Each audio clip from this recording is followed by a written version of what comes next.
When you found out that the Heimlich Institute was doing its experiments on East African AIDS patients, why didn't you report them as an ethical violation? When you found out, why didn't you report them? We need to be in the meeting. Why not? But it's a real quick question. We got a meeting. Okay, well, we're going to the meeting too. Good. So, Dr. Wulsin. Oh, thanks. Where'd you see it? I was at home. It was on TV. Well, she can talk. Can she answer? Dr. Wulsin, why didn't you report the ethical violations when they were doing human atrocity experiments on African AIDS patients? I know from the Board of Health. Oh, is that what you are? In the Department of Health? No, I'm on the board. Oh, tell me your name. Why is she able to have that conversation? Can you tell me that? Nice to see you. She'll talk to you after the primary. Yeah. Well, what about right now? Because your buddy was bugging her to say it this But morning. why didn't she report the ethical violations? Why can't she just answer that question? We're here. You can't answer the question because you're at the NAACP meeting? That's correct. Well, I mean, there's all kinds of people talking right now. I don't understand. I mean, you're not going to tell me? I mean, seriously? She's not going to tell me? Guys, you're 15 seconds, you're up. Well, I'll take all night. What are you talking about, 15 seconds? You don't have my time to talk as fast as I can help. What's your point?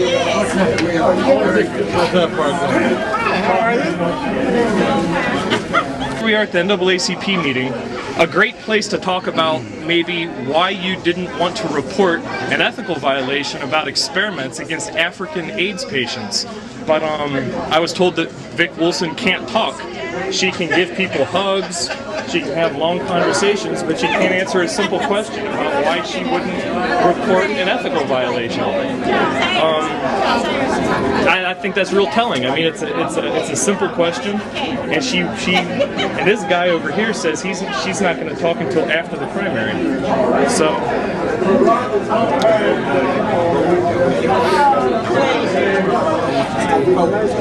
Yes, sir. That's why I'm here. I'll work on that. Where do you live? Silverton. You're in the second district. Oh, that's what I mean.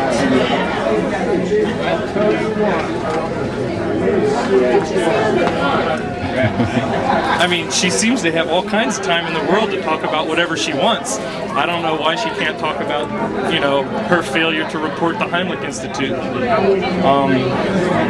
I mean, maybe it has something to do with the fact that she was analyzing raw human data from East African subjects, and she was complicit in it.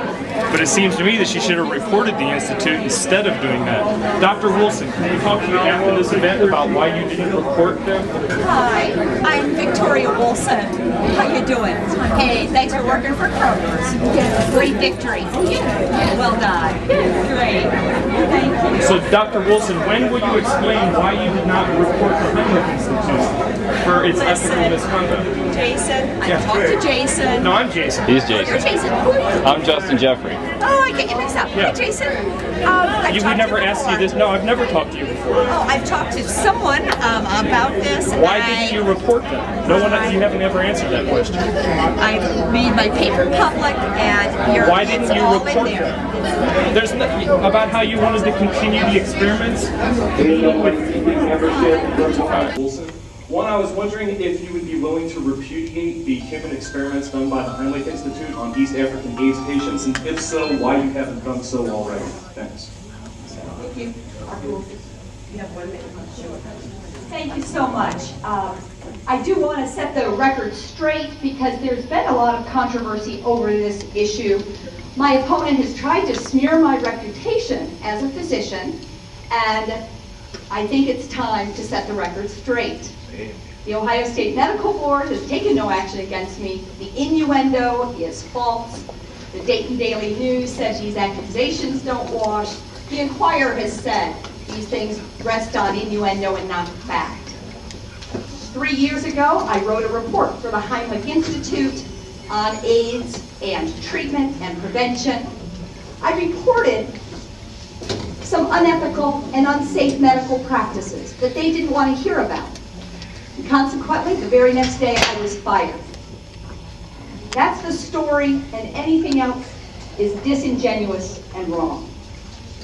Thank you. Thank you, Dr. Wulsin. Any other question? Yes, ma'am. Come forward, please. Anybody has a question? When I spoke before the membership, you were talking about the report that you wrote. Why did you want to continue meeting with the Denver Gold Group and rename it immunotherapy if you thought it was an ideal word repudiating? Why did you want to continue doing the experiments? I asked you if you'd repudiate it, and you didn't tell me if why you didn't file a complaint. Why is that? I mean, what kind of conversations were you having with the Denver Gold Group if you thought this was an unethical idea that shouldn't be pursued? Why were you analyzing raw human data from East Africa if it was a bad idea?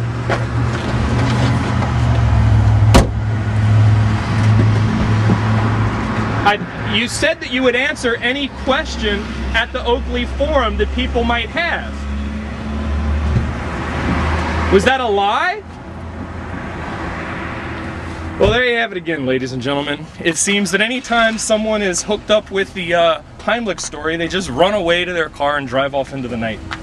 I asked her if she would repudiate the work, and she didn't. She said she wrote a report, and I had some questions about her report. Like why she wanted to rename it, why she wanted to pursue the experiments, and she just got in the car and drove off. Future Congresswoman, I think I have a little bit higher expectations from the Democrats. When I asked during the NAACP meeting if Wulsin would repudiate the work, she, instead of answering, just sort of started saying that you had made a negative campaign and that you were smearing her.